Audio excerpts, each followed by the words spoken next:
अस्सलाम वालेकुम। मैं हूं फैसल तारिड़। आज जिस तरह जी काजी फायज ईसा ने ताकतवर हलकों को नथ डाली है और काजी फायज ईसा ने जिस तरह से एस्टैब्लिशमेंट को आड़े हाथों लिया है, अगर काजी फायज ईसा इस सारी सिलसिले के अंदर कामयाब हो जाते हैं तो फिर आप समझ लें कि एस्टैब्लिशमेंट का खेल खत्म हो जाएगा और पाकिस्तान के अंदर जो ला कानूनियत है, जो पॉलिटिकल इंजीनियरिंग है, जो पिछले 75 सालों से पाकिस्तान के साथ खेल खेला जा रहा है, वो सारा खेल खत्म हो जाएगा। लेकिन मुझे नहीं लगता कि काजी फायज ईसा बेचारे जिस तरह से बंदयाल बेबस था, जिससे पहले वाले जिस तरह बेबस थे, जिस तरह से अभी वाले बेबस हैं, वो इस पर अमल करा सकेंगे, क्योंकि खान के हवाले से खबरें अच्छी नहीं आ रही। एक तो आज खबर आई कि खान की तबीयत नासाज है, जेल हुकाम ने भी इसकी तस्दीक की है। अब सहाफी शाकिर अवान हम न्यूज से वाबस्ता है, वो कहते हैं कि जब ताकतवर हल्के लोगों का सॉफ्टवेयर अपडेट करके प्रेस कॉन्फ्रेंस करवा करवा के थक चुके हैं और मतलूबा नताइज हासिल नहीं हुए, वो खान को नहीं तोड़ सके, तो अब खान की फैमिली पर हाथ डाला जा रहा है।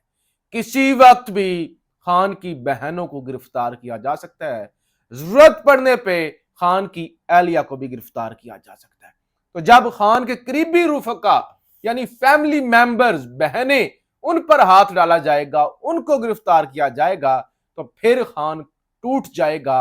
इंसान के अंदर जाहिर एक गैरत भी होती है और बहुत सारे लोग जिन्होंने पीटीआई को छोड़ा है, शायद वो खुद मर भी जाते ना छोड़ते, उनकी फैमिलीज पर हाथ डाला गया, उनके रिश्तेदारों पर हाथ डाला गया, तो उन्होंने कहा खत्म करो इस गंदी सियासत को, इस गंदे निजाम को, लानत भेजो। इस वक्त इज्जत बचाना जरूरी है, तो इसलिए अब इस तरह की कार्रवाई भी हो रही है। तो इस सारी सूरत हाल में आज 31 अक्टूबर के दिन खान की जानब से अडयाला जेल से पैगाम भी भेजा गया फैमिली के जरिए।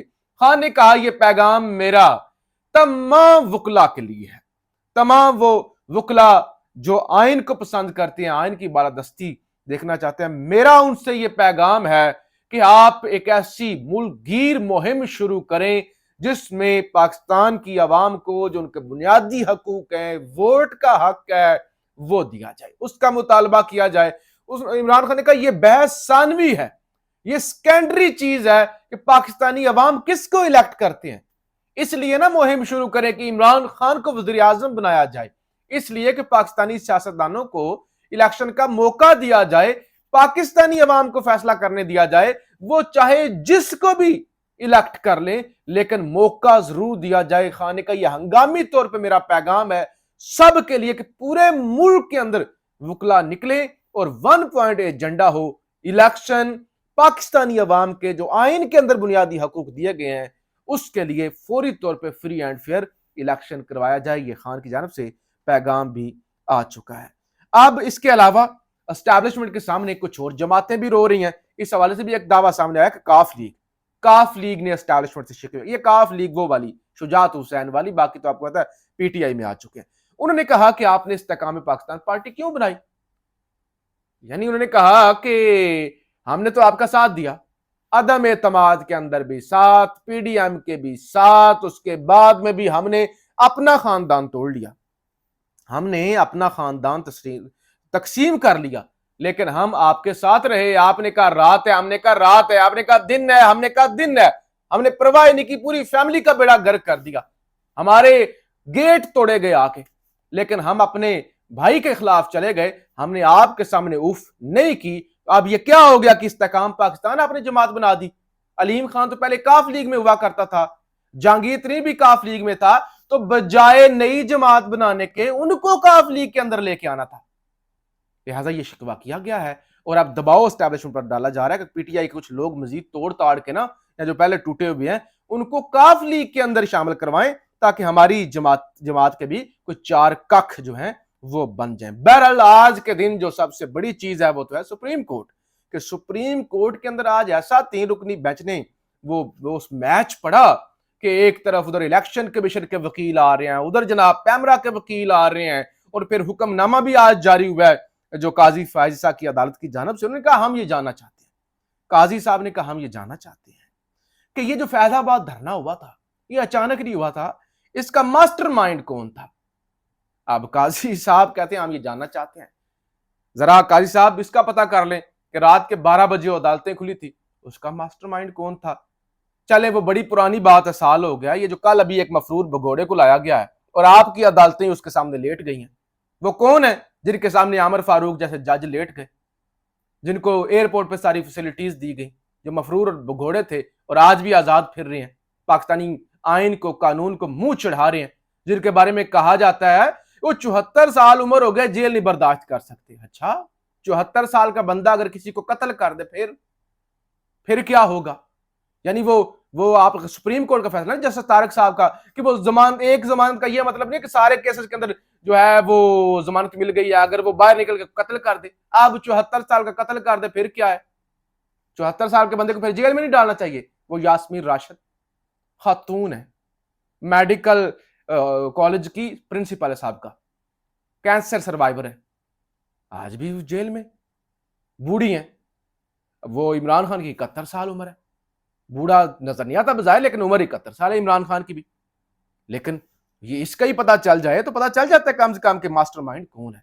और उन्होंने आज सुप्रीम कोर्ट ने अपने फैसले में लिखा कि चेयरमैन पैमरा ने अदालत को गुमराह करने और मालूमात छुपाने की कोशिश की। ऐसा लगता है चेयरमैन पैमरा किसी और के हाथ में कठपुतली की तरह इस्तेमाल हुए हैं। और साथ ही आज बड़ा दिलचस्प मुकालमा हुआ कि उन्होंने कहा फैजाबाद धरने जो अहम इजाजुल हक के वालिद सदर पाकिस्तान भी थे, वकील इजाजुल हक के वकील पेश हुए, तो उन्होंने कहा इजाजुल हक के जो वालिद थे ना वो सदर पाकिस्तान भी थे। ऐसी कोई बात निकलते निकलते बात हुई कि जो है वो इजाजुल हक के वालिद साबिक आर्मी चीफ थे। चीफ जस्टिस ने कहा ना इजाजुल हक के वालिद साबिक आर्मी चीफ थे, जिस पर वकील ने कहा कि वो साबिक सदर भी थे, साबिक वो सदर भी थे। अच्छा, जियाउल हक को साबिक सदर नहीं मानता, अदालत में ऐसी गलत बयानी दोबारा नहीं करना। चीफ जस्टिस ने कहा मैं सदर नहीं उन्हें मानता और ऐसी कोई गलत बयानी दोबारा करना भी मत अदालत के अंदर। जियाउल हक का नाम आइन में लिखा हुआ है, वकील इजाजुल हक, तो उन्होंने कहा आइन में लिखा हुआ उनका नाम, जियाउल हक का नाम आइन से निकाल दिया गया था अटॉर्नी जनरल। आइन के तहत सदर पाकिस्तान साल के लिए 5 साल के लिए होता है। चीफ जस्टिस ने कहा 5 साल के लिए होता है, अगर सदर हो भी तो, अगर तो हो भी आईनी तरीके से तो 5 साल के लिए होता है, लेकिन ये क्या 11-12 साल। अच्छा, बंदूक की जोर पर कोई सदर नहीं बन सकता। साबिक आर्मी चीफ के बेटे का नाम ISI ने गलत तौर पर रिपोर्ट में शामिल किया था। और आज फिर जिस तरह से वो TLP जिसको पहले टेररिस्ट डिक्लेयर करने की कोशिश की, आज उनकी जिस तरह तारीफें इलेक्शन कमीशन के वकील ने बंद है, उन्होंने कहा कोई फॉरेन फंडिंग नहीं, कोई कुछ नहीं, दूध की धुली जमात। सुप्रीम कोर्ट को यह कहना पड़ गया कि वकील साहब आप इलेक्शन कमीशन के वकील हैं, आप किसी जमात की तर्जमानी मत करें। और फिर ये फंडिंग, उन्होंने कहा कि जितनी भी फंडिंग हुई है TLP को कोई भी राउंड फिगर नहीं है, यानी 1820 है तो मतलब जो भी फॉर एग्जांपल 1820 है, 1995 1,85,002, उन्होंने कहा जो पाकिस्तानी फंडिंग देता है वो तो 2 लाख देगा, 1.5 लाख देगा, लाख देगा, 200 रुपया देगा। इसका मतलब यह कि बाहर से पैसे आए हैं और वो जो आप कन्वर्ट कराते हैं वो कन्वर्जन रेट की वजह से ये राउंड फिगर नहीं है। और वकील ने कहा कि अगर कोई 1820 रुपए देना चाहता है फंडिंग, उसको रोक तो नहीं सकता कि आपने 1800 देनी है, आप ऊपर वाले 20 ना दे। बहरहाल उन्होंने बड़ा झाड़ा चीफ जस्टिस ने और जस्टिस अताउल्लाह ने कहा आप कैसे इलेक्शन कमीशन आपका इदारा है, आप तो गैर जानबदार नहीं है, आप तो बिल्कुल जो है वो एक जमात के तर्जमान बन गए हैं, लिहाजा आप इलेक्शन कैसे करवा सकते हैं। आप हमारी आंखों में धूल मत झोंके और दिखाएं पार्टी रजिस्ट्रेशन के साथ 2000 लोगों के शनाख्ती कार्ड कहां लगे हैं। 2000 लोगों के चाहिए होते ना, 2000 उसके मेंबर भी होने चाहिए। आप हमारी आंखों में ना धूल झोंके, या हमने पार्टी की फंडिंग से मतलब छानबीन की थी वकील इलेक्शन कमीशन। असल मसला यह था कि पाकिस्तान का शहरी ना होने वाला क्या जमात रजिस्टर करवा सकता है। जस्टिस अतरमिल्ला, आप इलेक्शन एक्ट 2017 के ताबे हैं तो बताएं इस पर अमल किया चीफ जस्टिस। बहरहाल जी आज उन्होंने खूब धुलाई की इलेक्शन कमीशन के वकील की। और फिर उन्होंने ये जो आपके चेयरमैन पैमरा है, उनका आपके नाम के साथ बैग, डॉक्यूमेंट्स के अंदर तो बैग लिखा नहीं है, आपको तो अपने नाम का भी नहीं पता कि आप क्या लगा के आ गए हैं कि। और फिर जो है आप गलत बयानी कर रहे हैं, आप टोट बने हुए हैं, आप बताएं कि आपने नजरसानी क्यों की थी जो आप पीछे हट रहे हैं। और फिर उन्होंने कहा कि हमने पूछा है अबसार आलम साहब से कि अगर ये जो आपने बयान हल्फी दिया है कल कमेटी के सामने आपको बयान देना पड़ता है। आप एक ताकतवर अफसर का, फैज हमीद का नाम ले रहे हैं, तो फिर आप क्या देंगे? तो उन्होंने रजामंदी का इजहार किया है। इब्सार आलम साहब ने कहा कि हाँ, मैं बिल्कुल दूंगा। और फिर सुप्रीम कोर्ट ने कहा कि हम सिर्फ आइन और कानून पर अमल चाहते हैं, और आप जो है वो हमारे रास्ते में रोड़े अटका रहे हैं, और सारे लोग जो है ना इससे पीछे हट गए हैं, और इस सारे केसेस का पीछे हट जाना, इस केस को वापस लाना, वो अपने अंदर एक बहुत बड़ी जो है वो चीख चीख के बता रहा है कि सिस्टम जो 2017 में था, 18 में था, 19 में था, आज भी वही है। आज भी उसी तरह से इलेक्शन कमीशन भी गैर जानबदार है, पैमरा भी जानबदार है, तमाम अदारे जानबदार हैं, इंटरफेरेंस भी खुल के हो रही है।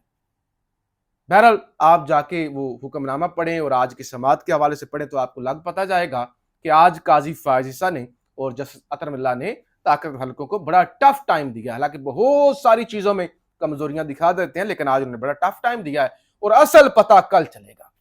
असल पता कल चलेगा कि आज तो इलेक्शन कमीशन की ठुकाई कर दी, और चेयरमैन पैमरा की को जिस तरह से धोया, वो भी सारी चीजें। कल है असल मामला, 90 दिन के अंदर इलेक्शन वाला, उसके अंदर क्या होता है? क्या उसके अंदर भी इतनी हिम्मत दिखा सकते हैं, या बंदियाल की तरह लेट जाएंगे?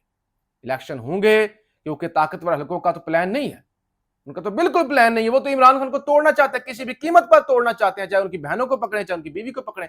लेकिन क्या अब इलेक्शन की तरफ मामला जाते हैं, और सेम जब जब एन उस वक्त जब इलेक्शन के हवाले से कल केस है, आज इमरान खान ने जेल से पैगाम दे दिया है।